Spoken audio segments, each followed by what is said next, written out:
안녕하세요. 오지조입니다. 여러분들을 미래형 쇼핑 서비스 XR 쇼핑의 세계로 초대합니다. 이 영상에서는 Why, 저희가 왜 이 아이디어를 선정했고, What, 이 서비스는 어떤 서비스이며, How, 서비스 구현을 위해 필요한 기술들에 대해 설명드리고 간략하게 저희 팀원 소개로 마무리하겠습니다. 저희는 우선 지금의 온 오프라인 쇼핑의 실태와 문제점에 대해 알아보았습니다.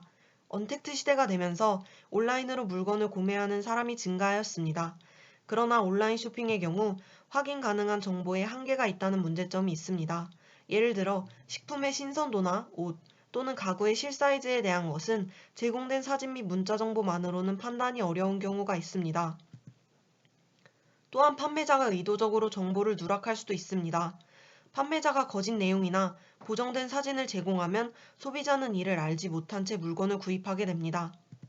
세 번째 문제는 접근이나 사용이 어려운 소비자층이 존재한다는 것입니다.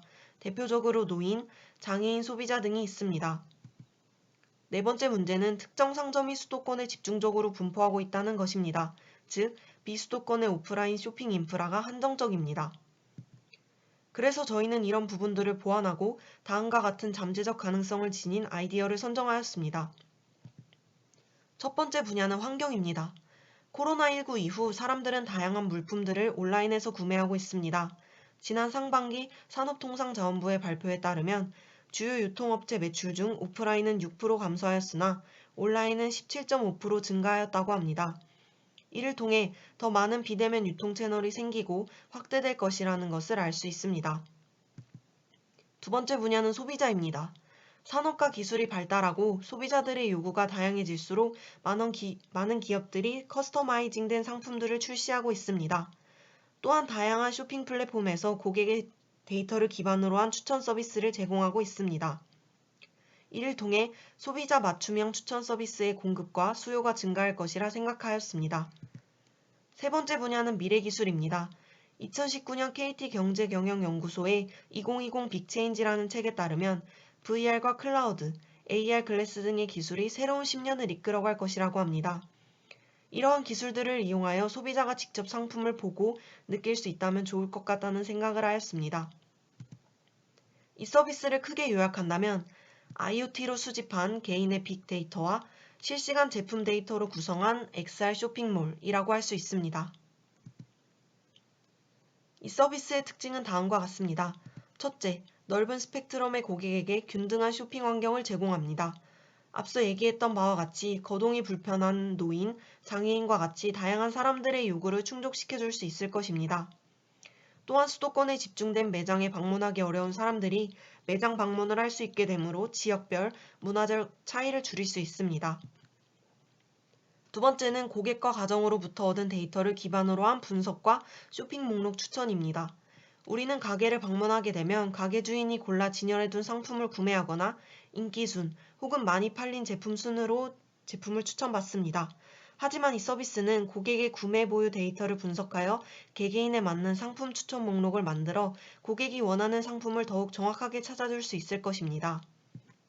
세 번째는 VR을 이용한 실시간 장보기를 구현한다는 것입니다. 고객은 XR 기기를 이용하여 XR 쇼핑몰에 접속하게 되고 실제 마트에서 장을 보는 것과 같이 제품들을 살펴보며 쇼핑할 수 있습니다.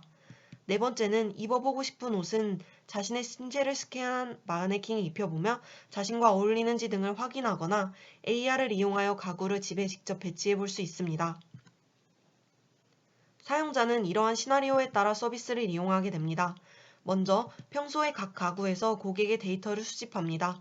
예를 들면 옷장은 고객의 옷 데이터를 수집하고 냉장고는 고객의 식품 데이터를 수집하는 방식입니다. 가구들이 고객의 데이터를 수집한 후에는 수집된 데이터를 분석하여 고객의 선호도를 도출하게 됩니다. 이때 분석된 고객의 선호도는 고객의 쇼핑 시 추천 목록을 만드는 데 중요하게 사용됩니다. 고객의 선호도는 바뀔 수 있기에 주기적인 업데이트를 필요로 합니다. 그렇게 일상적으로 수집된 데이터를 기반으로 고객이 쇼핑을 원하는 상황이 되면 XR 디바이스를 착용합니다. 이후 고객의 선호도를 바탕으로 구성된 XR 매장이 보여집니다. 고객은 실시간으로 제품을 직접 확인하고 시용하며 쇼핑을 합니다. 이것이 가능한 이유는 가상의 XR 매장은 실제 하는 매장의 실시간 모습을 똑같이 구현하기 때문입니다. 이를 통해 고객이 식품의 신선도나 제품의 색, 모양, 결함 등 제품에 대한 다양한 정보를 얻을 수 있습니다. 쇼핑을 끝낸 고객은 손짓, 눈짓 등을 통해 직접 결제하거나 자동 결제 시스템을 이용하여 간편하게 제품을 구매합니다. 여기에 5G를 통한 물류 혁신까지 결합된다면 구매한 물건을 빠르게 받을 수 있어 직접 가서 구매하는 것과 크게 다르지 않은 쇼핑 경험을 할 수 있을 것입니다. 그렇다면 XR 쇼핑을 구현하기 위해서는 어떤 기술들이 필요할까요? XR 쇼핑 서비스에는 AR, VR, 홀로그램과 물품 간의 IoT 등 다양한 5G 유스 케이스가 결합되어 있습니다. 즉, 5G 네트워크를 충분히 활용했을 때 더 나은 서비스를 제공할 수 있다는 것입니다. 그럼 5G를 5G답게 해봅시다. 네트워크 슬라이싱은 고사양의 물리적 네트워크를 서비스 특성이나 데이터 수용에 따라 다수의 가상 네트워크로 분할하여 사용하는 기술입니다.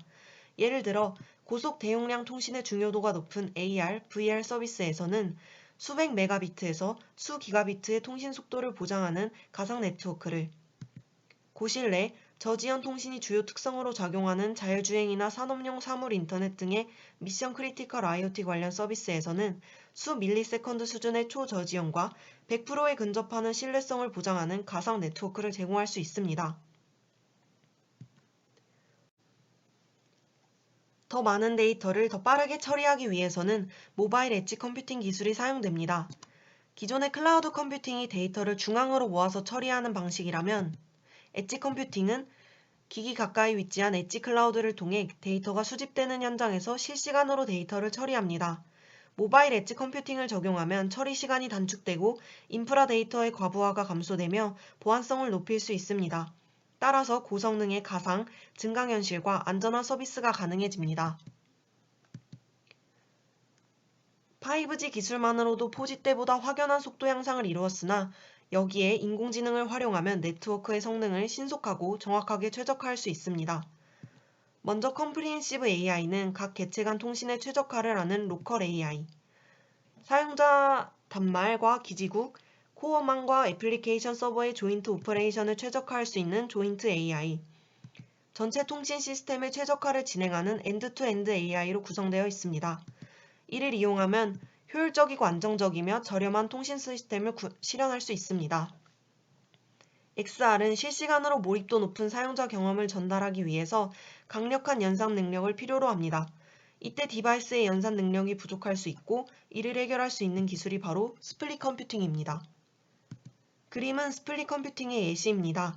AR 글래스의 경우 가볍기 때문에 모바일 연산 능력이 작을 수 있고 기지국의 높은 연산 능력을 활용해서 글래스 상의 사진을 또렷하게 보여줄 수 있음을 의미합니다. 스플릿 컴퓨팅은 디바이스가 자체의 부족한 컴퓨팅 성능을 보완하기 위해 모바일 기기와 서버 사이의 애플리케이션 연산을 나누어 최적의 연산이 가능하도록 하는 기술입니다. 즉, 기기별 자체 연산이 힘들 경우 다른 곳의 연산 기능을 활용하는 것입니다.